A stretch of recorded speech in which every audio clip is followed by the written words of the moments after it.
옮기고. 네, 반갑습니다. 3강 바로 시작하겠습니다. 자, 오늘은 흥분의 전달과 약물에 대한 얘기를 좀 할게요. 여기 이제 뒤에 이미지는 여러분들 이게 시냅스입니다. 그죠? 시냅스에서 신경전달 물질을 통해 흥분의 전달이 일어나고 있는 그 어떤 이미지를 나타내는 거죠. 자, 오늘의 궁금증은 시냅스에서 흥분의 전달이 어떻게 일어날까가 궁금증인데, 그러면 여러분들 지난 시간에 했던 흥분의 전도와 전달을 좀 구분하셔야 됩니다. 흥분의 전도는 뉴런에서 그 역치 이상의 자극을 받았을 때 막전이가 변화하고 활동전이가 발생했죠, 그죠?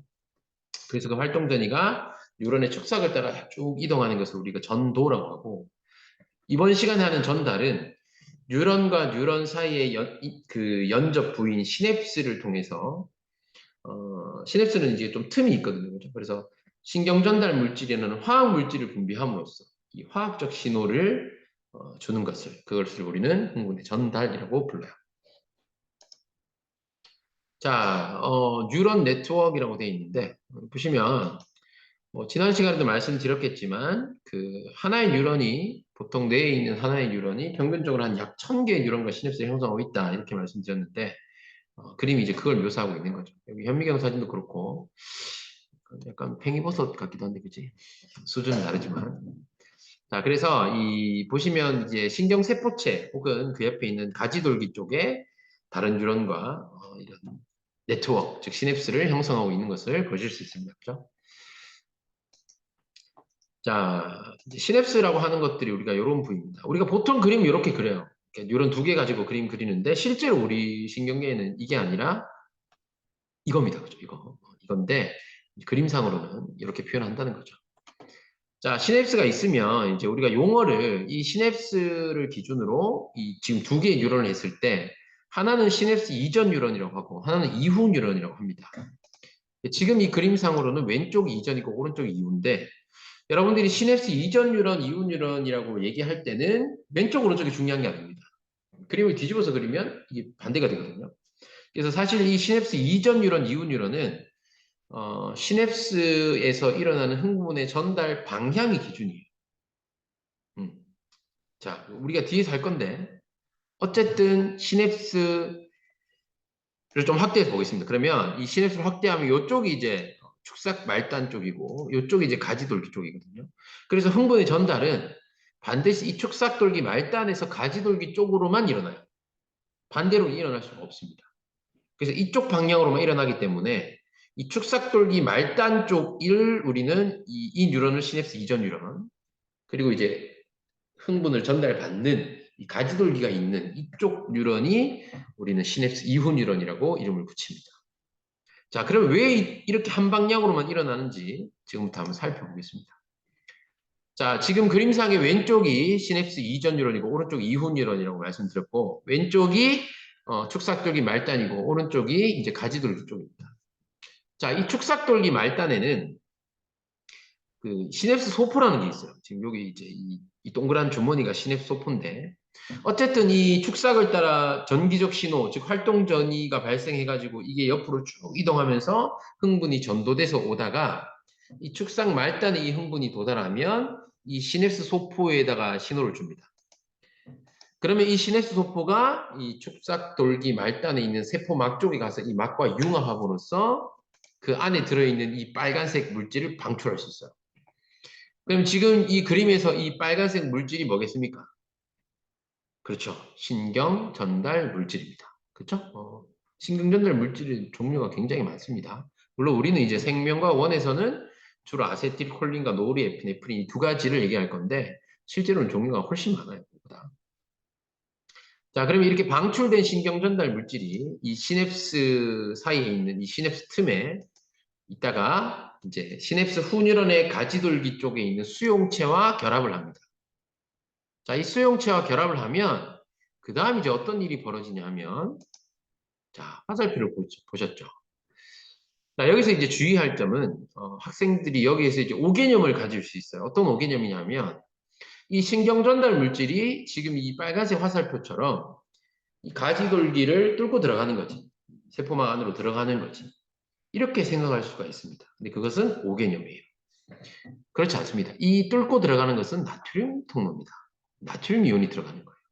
그러면 지금 여기 파란색으로 표시된 이 시냅스 이후 뉴런에 있는 이 수용체는 여러분들 신경전달 물질을 받아들이는 수용체 역할과 나트륨 통로 역할을 동시에 하는 친구다 이렇게 생각을 하시면 좋을 것 같아요. 됐습니까? 그래서 신경전달 물질이 이 수용체에 결합하면 이 나트륨 통로를 열어서 나트륨이 유입되는, 그렇죠? 나트륨이 유입되는 건 여러분들 지난 시간에 했던 탈분구과 관련이 있고 결국 이것을 통해서 활동전이가 발생하죠. 그러면 이 시냅스 이후 뉴런에도 흥분이 전도가 되는 거예요. 아시겠습니까? 네. 신경전달 물질이 뚫고 들어가는 게 아니라는 것을 기억해 주시면 되겠습니다. 자, 그러면 여러분들이 이제 이 그림을 보면 앞에서 얘기했던 이유가 이제 설명이 되는 거죠. 아, 신경전달 물질이 시냅스 소포에 있는데 그 시냅스 소포는 축삭돌기 말단에만 있구나. 그러니까 축삭돌기 말단에서 수용체가 있는 이후 뉴런의 가지돌기 쪽으로만 흥분이 전달될 수 있구나. 반대 방향으로는 될 수가 없구나. 라고 생각을 하시면 되겠습니다. 자, 이게 이제 축삭돌기 말단이고 여기 있는 초록색이 뭐겠어요? 시냅스 소포겠죠, 그죠? 그럼 요 뒤에 있는, 요 밑에 있는 얘가 시냅스 이후 뉴런의 가지돌기가 되겠습니다.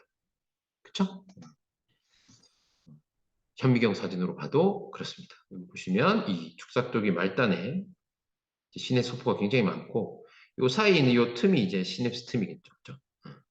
요 밑에는 가지돌기고요. 자, 이제 약물에 대한 얘기를 짧게 하고 마치도록 하겠습니다. 어,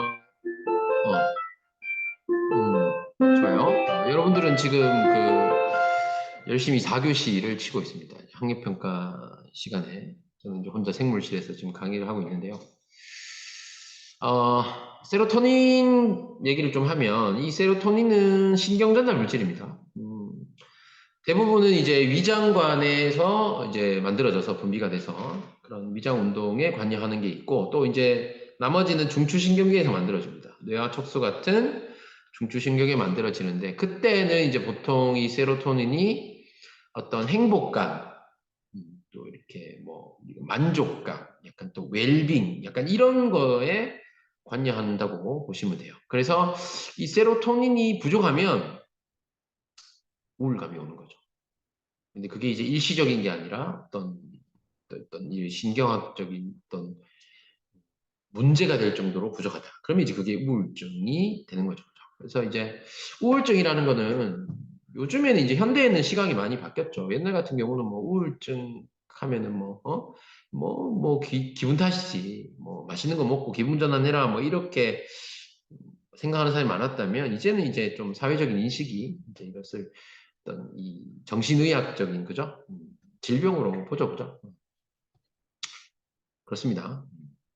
어쨌든 이 세로토닌이라는 물질이 이제 부족하면 아까 우울감, 우울증이 될 수 있다고 했는데 그럼 이제 그런 우울증을 겪는 사람들이 처방받아 먹는 약인 항우울제가 어떤 이제 메커니즘이냐면 이 세로토닌이 신경전달 물질이니까 좀 전에 보셨던 것처럼 그 축삭돌기 말단에서 분비가 되죠, 시냅스 틈으로.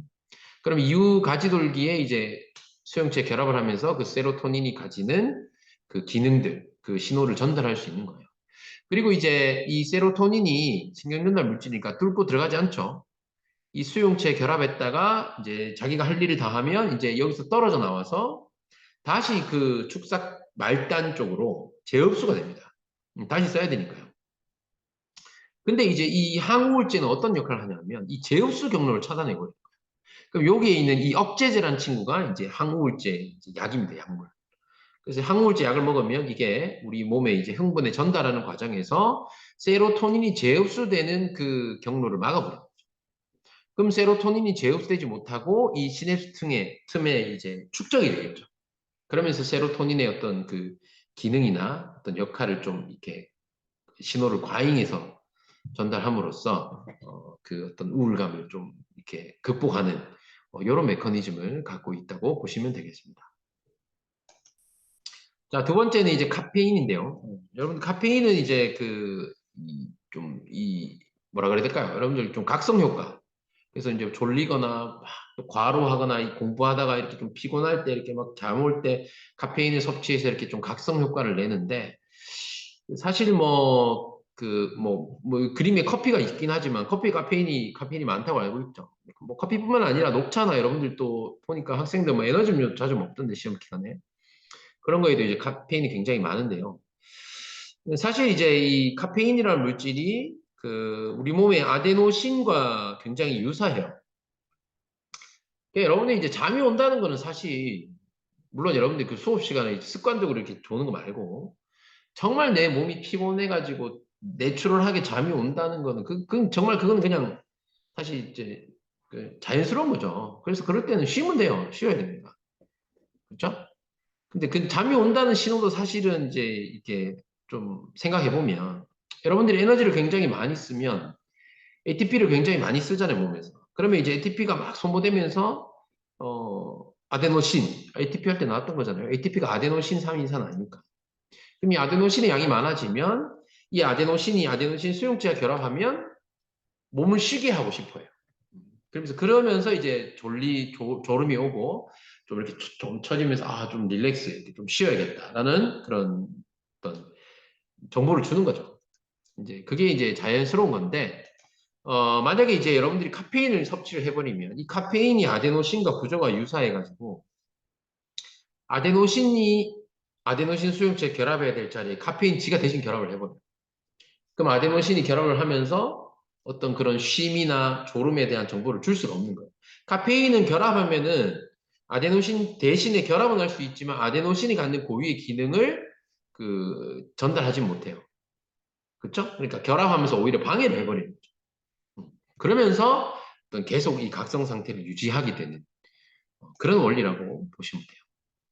그렇죠? 그래서 뭐 여러분들이 뭐 일이 급하고 공부가 급하고 하면은 이렇게 뭐 카페인을 섭취해가지고 좀 각성 효과를 내서 효율을 높이는 것도 맞지만 그게 너무 과하면 이제 몸이 망가지겠죠. 밸런스가 무너집니다. 그래서 뭐 선생님이 항상 얘기하는 거지만 쉴 땐 쉬고 공부할 땐 하고 그 효율이 중요한 거지.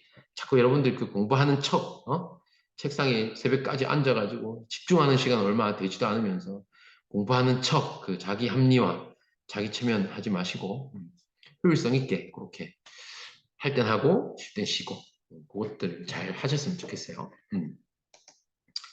자, 이제 약물 얘기가 나옵니다.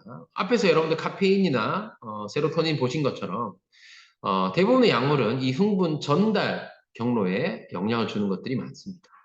그렇기 때문에 이 약물을 오남용, 그죠? 오용, 잘못 사용하거나 남용, 너무 많이 사용하면 어떤 이런 건강에 문제가 생길 수 있다라는 그런 얘기입니다. 여기 보시면 이제 시냅스 전달을 억제하는 이런 약물들도 있고, 이 전달을 오히려 더 촉진하는 그런 약물들도 있습니다. 이런 것들은 참고하시면 됩니다. 자, 그럼 이제 퀴즈로 오늘 수업 내용을 복습하도록 하겠습니다. 자, 한 뉴런의 축삭 말단과 다른 뉴런의 가지돌기 혹은 신경세포체가 가깝게 접해 있는 부위를 시냅스죠, 그죠? 시냅스. 자, 축삭돌기 말단에 신경전달 물질을 싸고 있는 소포, 주머니를 우리는 시냅스 소포라고 했습니다. 자, 그 다음 시냅스 소포에서 방출되는 신경전달 물질이죠, 그죠? 그리고 이게 신경절 이후 뉴런의 수용체 결합해서 신호전달 매개하는 화학물질을 우리는 신경전달 물질이라고 한다. 자, 항문의 전달 방향은 원웨이입니다. 그죠? 항상 시냅스 이전 뉴런에서 이후 뉴런으로만 전달이 됩니다. 그래서 요 이유를 여러분들 신경전달 물질 그리고 수용체 그것들이 있는 위치를 가지고 이해하실 수 있으면 충분합니다. 자, 약물은 크게 세 가지로 구분해요. 각성제, 그죠? 아까 우리 카페인 같은 그리고 환각제, 아까 좀 앞에 나왔는데 뭐 코카인 어떤 뭐 그런 것들 이런 약간 마약 같은 거 생각하시면 됩니다. 그리고 진정제, 이제 수면제 이런 것들 이런 것들이 이제 여기에 속하거든요. 그래서 여러분들 교과서나 또 이렇게 공부하시면서 어떤 약물이 이 셋 중에 어느 그룹에 속하는지를 구분할 수 있으면 좋을 것 같아요. 자, 이제 마무리입니다. 여러분들 여기 보이는 약물들을 여러분 혹시 좀 관심이 있거나 이렇게 궁금한 친구들은 인터넷 검색을 해서 간략한 어떤 구조나 기능들을 한번 보시면 좋을 것 같고요. 오늘 내용이 좀 가벼웠습니다. 그죠? 내용이 별로 없고, 신경 전달, 흥분의 전달의 원리, 그것들 여러분들 확실하게 이해하시고, 협동학습할 때 옆에 있는 친구한테 설명할 수 있을 정도로 이해하시면 충분할 거라고 생각합니다. 자, 오늘 3강 수업 여기서 마치고요. 4강에서 만나도록 하겠습니다. 수고했습니다.